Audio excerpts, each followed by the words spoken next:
Commander Jack Powell adjusted his Earth Alliance uniform as the diplomatic vessel Horizon approached the massive ring-shaped station. Through the viewscreen, the structure gleamed like a silver halo against the backdrop of swirling nebula gases. This was Concordia Station, home of the Galactic Council, and humans had never been invited here before. "Quite a sight, isn't it?" said Science Officer Samantha Miller, joining him at the observation window.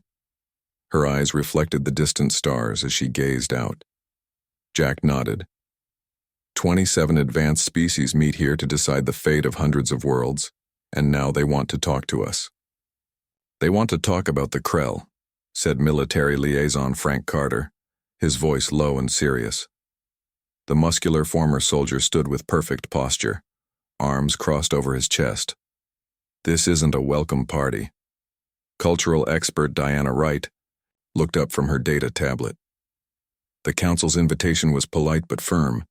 They have questions about our first contact with an alien species that ended with that species no longer existing." Jack sighed. 6 months ago, humanity had defended itself against an unprovoked attack by the Krell Empire. The lizard-like aliens had struck 3 human colonies without warning. Earth fought back. And then somehow the Krell were gone. Not just defeated, gone. Their home system was now empty space where astronomical records said a civilization should be. The Horizon shuddered slightly as docking clamps secured the vessel to the station. A soft chime indicated successful pressure equalization. "Remember the mission," Jack said to his team. "We're here to establish diplomatic relations and explain our side of what happened with the Krell. Earth wants peace, not isolation." The airlock cycled open, revealing a tall, blue-skinned being waiting on the other side. The alien had 4 arms and large, pupil-less eyes that seemed to shift color like oil on water. "Welcome to Concordia Station. I am Zendar of the Arcturian Confederation, assigned as your liaison during your stay." The alien's voice was melodic with perfect English pronunciation. "If you will follow me, I will escort you to your quarters." As they walked through the station's wide corridors, Jack noticed other aliens stopping to watch them pass. Some pointed, others whispered to companions. He heard snippets of translated conversation from his earpiece. "Those are the humans. Developed faster than light travel only 30 years ago. What they did to the Krell." Diana leaned closer to Jack. "They're afraid of us," she whispered. "Can you blame them?" Frank muttered. According to the records, the Krell were members of this council for over 500 years. Now they're just gone. Zendar led them to a spacious suite with viewing windows that looked out over the central garden dome of the station. Plants from 100 worlds grew in carefully maintained ecosystems. "The council has arranged a reception this evening," Zendar explained. "It is customary before formal presentations. Many representatives wish to meet you informally first." After the blue-skinned diplomat left, Frank immediately began checking the rooms for surveillance devices. Samantha unpacked specialized equipment to establish a secure communication link back to Earth. "This place is incredible," Diana said, examining the room's control panel. "The translation systems alone must be processing thousands of languages simultaneously." Jack stared out at the alien garden below. "I just hope they listen to us. We didn't ask for war with the Krell." Later that evening, the human delegation entered a vast hall filled with representatives from across the galaxy. Beings of all shapes, sizes, and compositions mingled, drank, and conversed. Some floated in special atmosphere bubbles. Others wore mechanical suits to support their bodies in the station's gravity. Jack sipped a blue liquid that tasted like mint and pineapple. A server had assured him it was safe for human consumption. "Don't look now," Samantha whispered. "But the group to our left has been watching us for the past 10 minutes. Jack casually glanced over. 3 tall, insect-like beings with iridescent exoskeletons stood huddled together, their compound eyes fixed on the humans. "Talaxians," Diana explained. "Their species specializes in quantum physics. They likely have theories about what happened to the Krell." Frank's face darkened. "I fought on New Eden after the Krell attack. 50,000 colonists dead from their bioweapons. If these aliens think we'll apologize for defending ourselves, we're not here to apologize, Jack interrupted. We're here to understand what happened and establish peaceful relations. A new group approached them, 4 reptilian beings with scales in patterns of red and gold. One stepped forward, towering over Jack by at least 2 feet. I am Security Director. Kellanix, the alien said, revealing sharp teeth. The Saurian Protectorate wishes to understand your species better. Her voice was raspy but had an unexpected warmth. We appreciate your interest, Jack replied. Humans are eager to learn from other civilizations. Kella tilted her head. Is that why your first interaction with a non-Earth species ended with their complete removal from this timeline? The group fell silent. Even the ambient conversation nearby seemed to dim. Diana stepped forward. There appears to be a misunderstanding. Earth defended itself against Krell aggression using conventional weapons. We had nothing capable of erasing an entire civilization. Kella's eyes narrowed. Then perhaps you would explain why quantum scans of the former Krell home system show temporal distortion patterns consistent with something being removed from the fabric of spacetime itself? Before Jack could answer, a commotion spread through the hall. Beings parted to make way for a new arrival, a creature that appeared ancient beyond measure. It moved slowly on multiple tentacle-like limbs, its body covered in patterns that seemed to shift and change. Where a face might be, there was only a swirling mist contained within a transparent shell. Jendar appeared suddenly at Jack's side. This is unprecedented, the blue-skinned diplomat whispered. Grand Elder Vostum rarely leaves the council chambers. The ancient being stopped before the human delegation. When it spoke, the voice seemed to come from everywhere and nowhere, bypassing translation devices and speaking directly to their minds. Humans of Earth, said Grand Elder Vostum. Your scheduled introduction to the council has been moved forward. You will present yourselves tomorrow at first rotation. Jack bowed slightly, following the protocol Diana had advised. We are honored, Elder.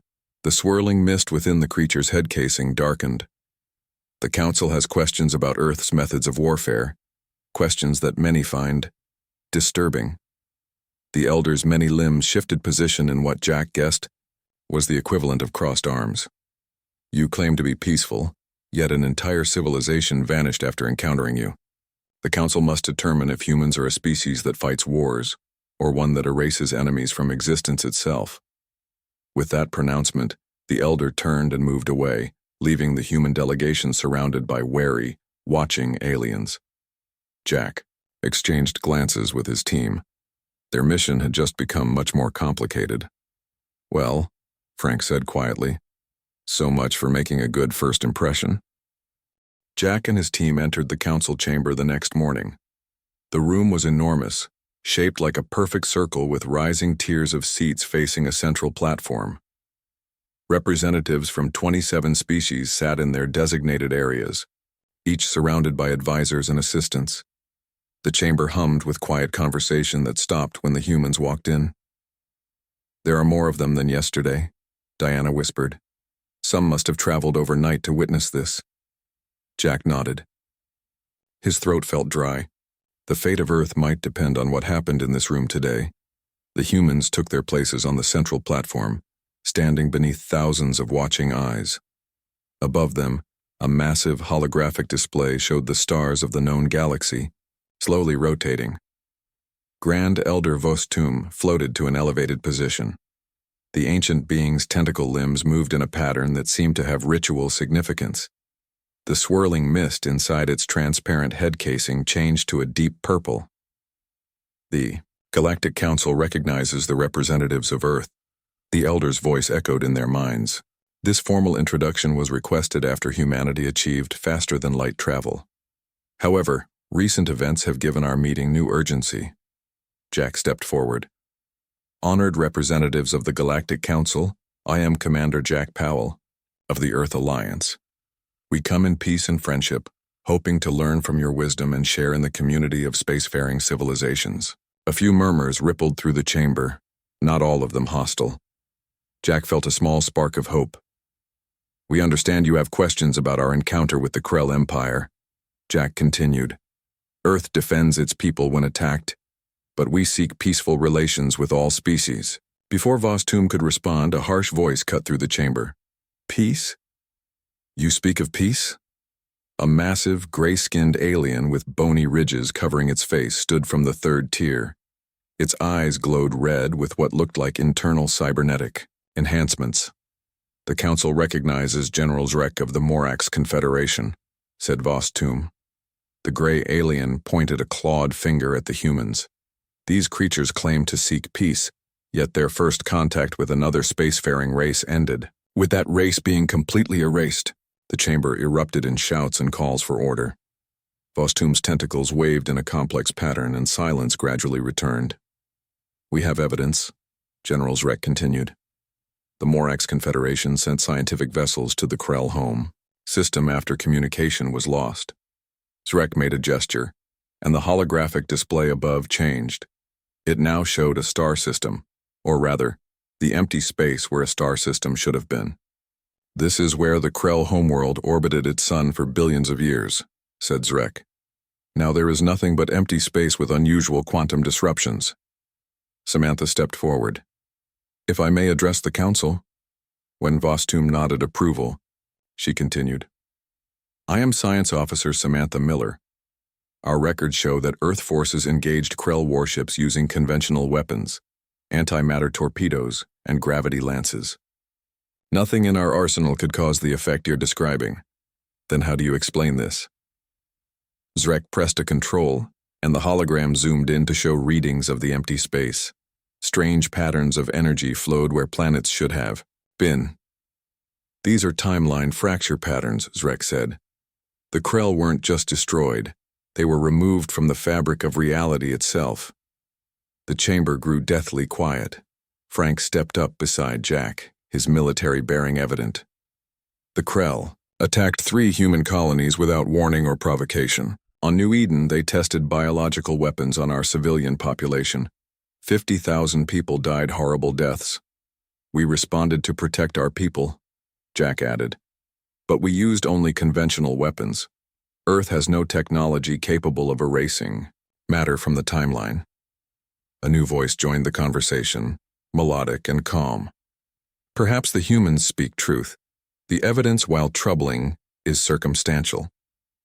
The speaker was a slender, almost transparent being that seemed to shimmer with inner light. The Council recognizes Ambassador Lyra of the Elysian Collective, said Vostum. Lyra's form brightened slightly.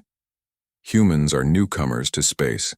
Their technology, while impressive for their development timeline, is not advanced enough for timeline manipulation. We should consider other possibilities. General Zrek growled. What other possibility exists? The Krell attack humans. Humans respond. The Krell vanish from existence. The connection is obvious. Diana spoke next. If I may, honored representatives, I am cultural expert Diana Wright. There is something you should understand about humans. She moved to the center of the platform.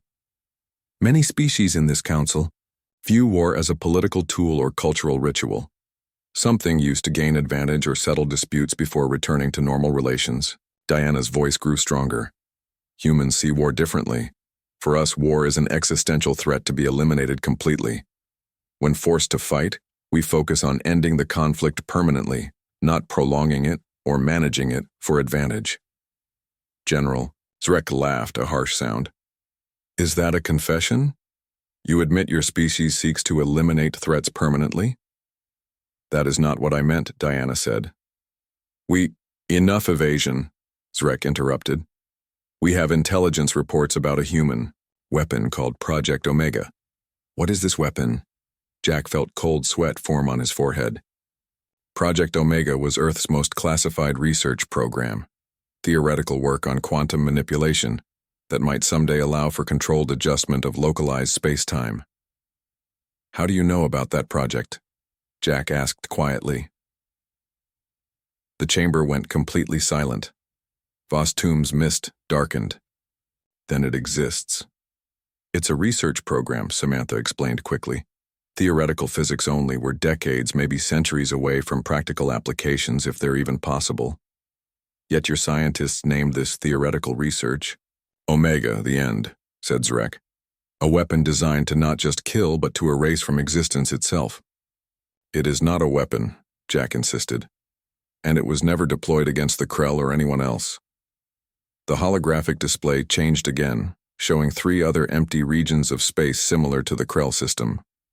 3 times in galactic history, aggressive species have mysteriously disappeared after threatening multiple civilizations, Vostum said. We always assumed these were natural phenomena. Now we must consider another possibility. A new alien stood, the reptilian security director. They had met at the reception. The council recognizes Security Director Kella Nix of the Saurian Protectorate, said Vostum. The human delegation should be detained while we investigate further, Kella suggested.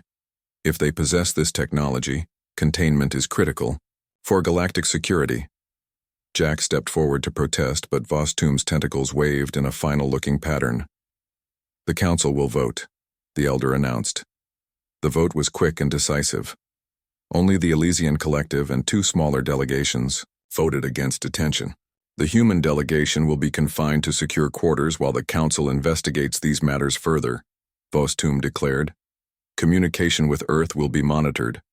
As security officers, led by Kella Nix herself, approached to escort them away, Jack saw fear in the eyes of many council representatives.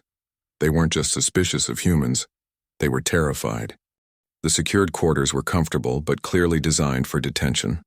Jack paced the main room while Samantha worked on a small device she had hidden in her uniform sleeve. Frank stood by the door, listening for guards. Diana sat quietly, reviewing information on her tablet. Any luck? Jack asked Samantha. She nodded. Almost there. This signal bypasser should get through their monitoring systems. We'll have about 2 minutes of secure communication with Earth before they detect it. Frank moved away from the door. The reptilian guards change shifts every 4 hours. The next change happens in 20 minutes. That's our window. Jack nodded. We need to understand what happened to the Krell. If Earth didn't erase them, who did? And why do they think we have that capability? Project Omega is still theoretical, Samantha said. The physics work on paper, but we're nowhere near an actual prototype. Diana looked up from her tablet. Maybe that's why they're so afraid. Many species here have been spacefaring for thousands of years. They've had time to try the same research and discover why it shouldn't be pursued. Jack sat down heavily. We need to convince them we're not a threat. We need to show them what humans are really like, Diana suggested. Our history might help them understand us better. Frank shook his head. Our history is full of wars. That won't help our case. But that's exactly the point, Diana argued. We nearly destroyed ourselves before learning to be better. That experience shaped how we approach conflicts now. Jack remembered his history lessons. Centuries ago, humans fought endless wars over territory, resources, and ideologies. Nations rose and fell. Millions died.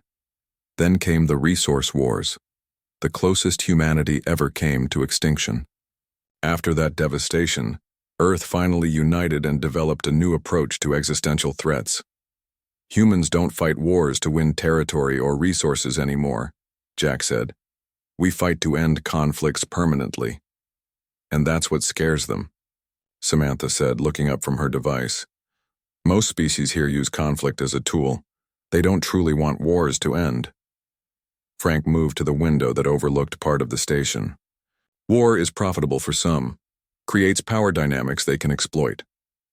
I've got it, Samantha announced suddenly. Channel secure, 2 minutes maximum. Jack activated his communication device. After a moment of static, Admiral William Barnes appeared on the small screen. His weathered face looked concerned. Commander Powell. Situation report. Jack quickly explained what had happened at the council. The Admiral's expression darkened. Listen carefully. Project Omega was never deployed against the Krell. Something else happened. Something we don't understand. Stand your ground. Reinforcements inbound. Reinforcements? Jack asked. Sir, sending military ships could make this worse.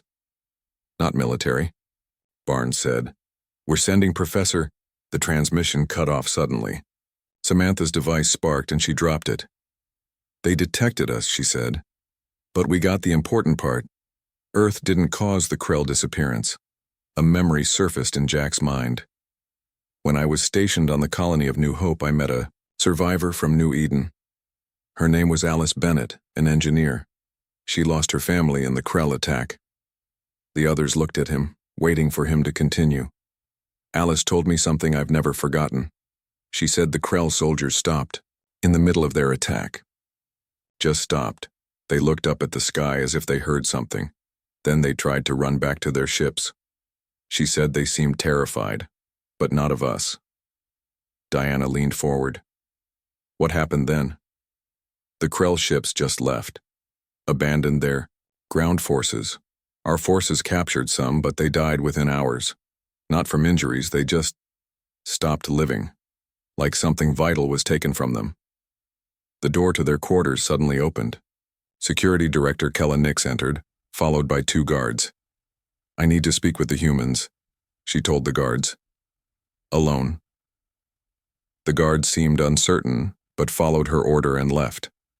When the door closed, Kella's posture changed. She seemed less threatening. I've fought in 17 major conflicts across 12 star systems, Kella said. I've killed more enemies than I can count. But I've spent the last 50 years trying to maintain peace on this station. Why are you telling us this? Jack asked.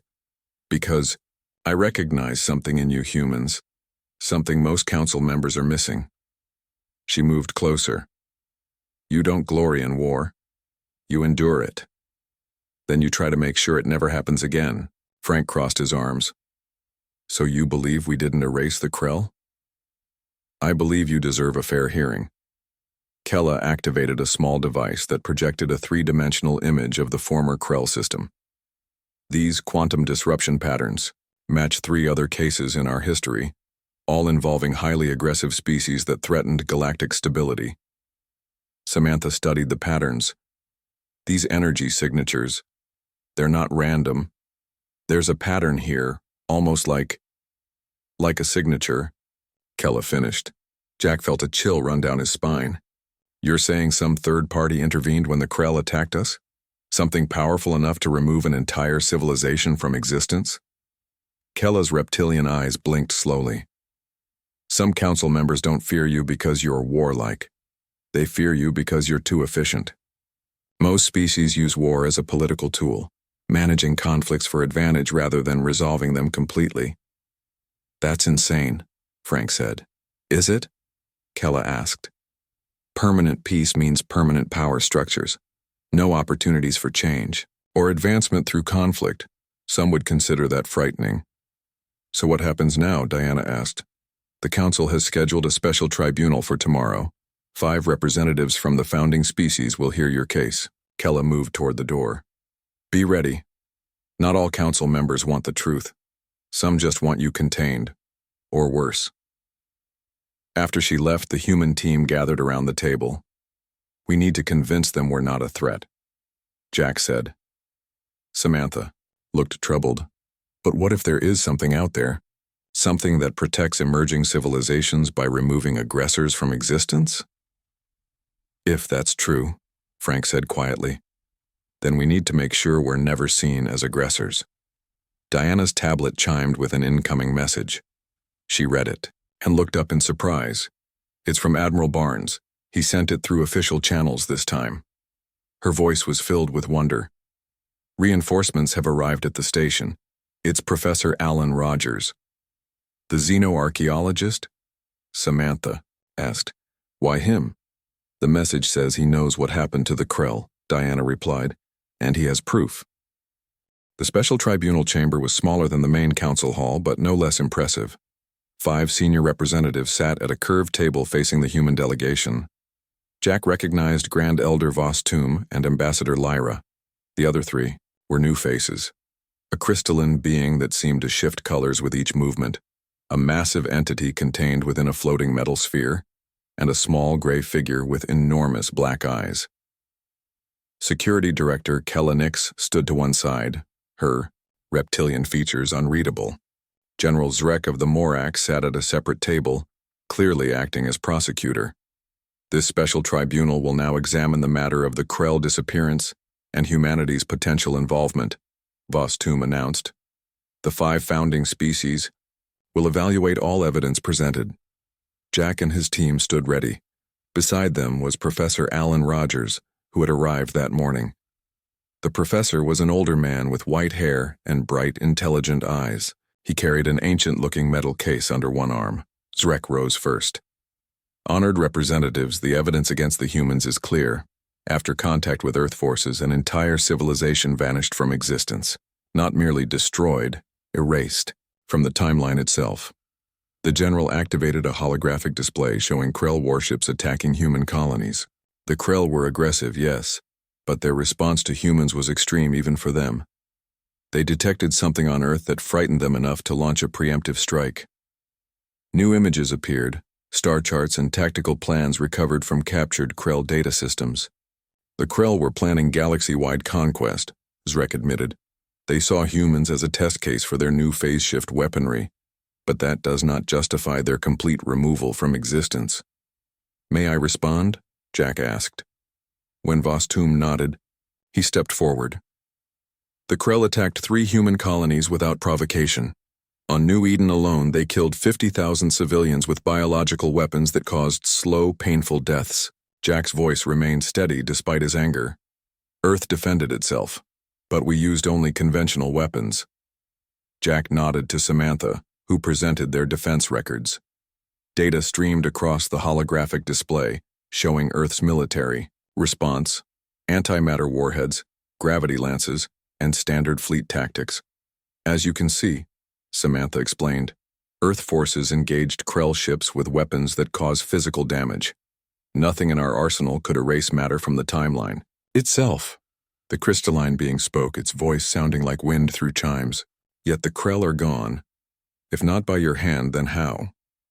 Professor Rogers stepped forward. May I address the tribunal? Vostum's mist swirled curiously. The tribunal recognizes Professor Alan Rogers of Earth. I have spent my life studying ancient civilizations across our region of space, Rogers began. He opened his metal case and removed several artifacts. These objects are over 2 billion years old. They share identical quantum signatures found at 57 different sites across the galaxy. The tribunal members leaned forward with interest. For decades, I believed these were created by a species I called the Architects, a civilization so ancient that most consider them mythological, Rogers continued.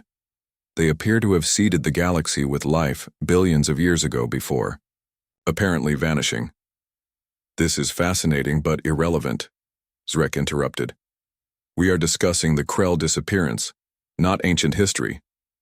The two are connected, Rogers said firmly. When the Krell attacked Earth colonies, our sensors recorded unusual quantum fluctuations just before they retreated. The same fluctuation pattern appears in these ancient artifacts. He activated a small device that projected complex energy patterns, and the same pattern appears in the empty space where the Krell homeworld used to be. The chamber fell silent. Now, being in the floating sphere spoke, its voice deep and resonant. You suggest these architects still exist and intervened in your conflict with the Krell? Not exactly, Rogers answered. I believe they evolved beyond physical form billions of years ago. They may still monitor the galaxy, intervening only when a species threatens widespread destruction. Convenient theory, Zrek scoffed. Blame mythical beings rather than admit your guilt. Ambassador Lyra's luminous form brightened. Yet it would. Explain the other 3 cases in our records. Aggressive species that similarly vanished after threatening multiple civilizations. Exactly, Rogers agreed. The pattern is consistent. Each vanished species had begun large-scale aggressive expansion, each had developed weapons capable of destroying entire biospheres, and each disappeared suddenly, leaving the same quantum signature behind. Diana added, during the final battle with the Krell, survivors reported that Krell soldiers suddenly seemed terrified, not of humans, but of something else. They tried to retreat but never made it back to their homeworld. Edir, small gray being with large eyes, spoke for the first time. its voice surprisingly deep. If such guardians exist, why would they protect humans specifically? Jack stepped forward. Maybe they don't protect humans specifically. Maybe they protect the potential for peaceful civilization. The Krell plan to use Earth as a testing ground before conquering other worlds. We have recovered Krell battle plans, Frank added, displaying new data. They intended to attack 17 other developing worlds after Earth. Ambassador Lyra's form pulsed thoughtfully. Professor Rogers, do you have evidence beyond these theoretical connections? Rogers nodded and placed a final item on the table, a small crystal that glowed with inner light. This was recovered from the site of the final battle with the Krell. Its quantum structure is identical to the ancient artifacts, but it's newly formed. Samantha scanned it with her instruments. The energy signature matches the patterns found in the empty space where the Krell system was located. The tribunal members exchanged looks. This presents us with a profound possibility, Vostum said, slowly. That our galaxy has unseen arbiters who enforce consequences for species that pursue unrestricted warfare. Or it could be an elaborate deception, Zrek argued. The humans could have created this evidence to hide their own actions. The QI crystalline being chimed softly. A civilization capable of erasing another from existence would have no need for such deceptions. They could simply remove any accusers as well. A murmur ran through the observers in the chamber. The tribunal will recess to consider this evidence, Vostum announced. We will reconvene when our deliberations are complete. As the tribunal members left, Kella approached the human delegation. You've given them much to think about, she said. Half the council is terrified of these architects now instead of humans. Is that better or worse? Jack asked. Kella's reptilian mouth formed what might have been a smile. Better, I think. Fear of humans could lead to preemptive action against Earth. Fear of ancient, unseen guardians might encourage more peaceful behavior from everyone. Professor Rogers carefully packed away his artifacts. Whether they believe in the architects or not, the evidence is real.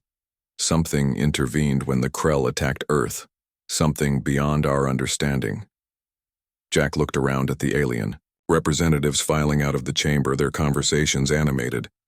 Either way, he said quietly, the galaxy just became a much more interesting place. The tribunal reconvened after 6 hours of deliberation. The chamber was now packed with representatives from all 27 species of the Galactic Council. News of Professor Rogers' theory had spread quickly throughout the station. Jack and his team stood ready with Professor Rogers beside them. The professor had spent the break explaining more about his research to the human delegation. For 50 years I've studied the architects, he had told them. Most scientists dismissed my theories as fantasy, but I found their artifacts on 17 different worlds, always with the same quantum signature. Now they waited as the 5 tribunal members took their places.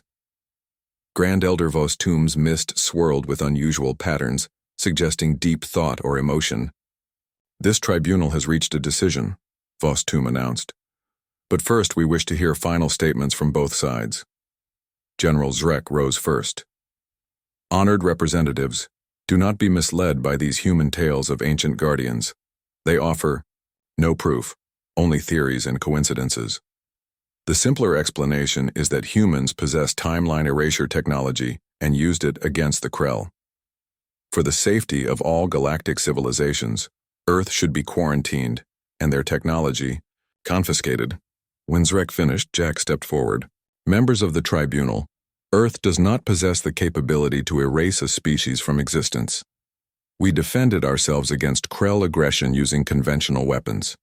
Professor Rogers has presented evidence of a third party's involvement, evidence that matches similar events throughout galactic history. Jack paused, looking around the chamber.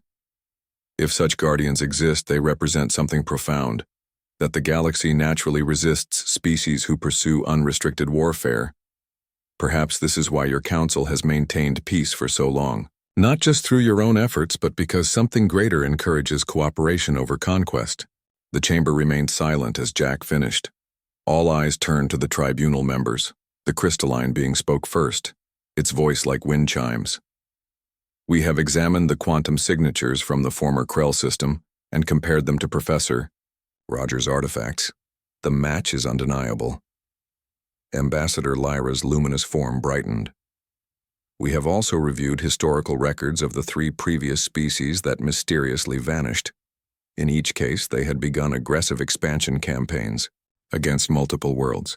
The small gray being with large eyes added, "The pattern suggests a consistency of purpose that spans billions of years, far longer than any known civilization has existed." The being within the floating sphere rumbled, "While we cannot prove these architects exist in the form Professor Rogers suggests, we cannot dismiss the evidence of some ancient force that acts to prevent galaxy-wide destruction." Finally, Grand Elder Vostum spoke. "This tribunal finds that humans did not erase the Krell from existence. The evidence suggests intervention by a force that predates our oldest records, a force that may have shaped galactic development for billions of years." Relief washed over Jack's face. Samantha smiled. Frank's normally stern expression softened. Diana squeezed Jack's arm in celebration.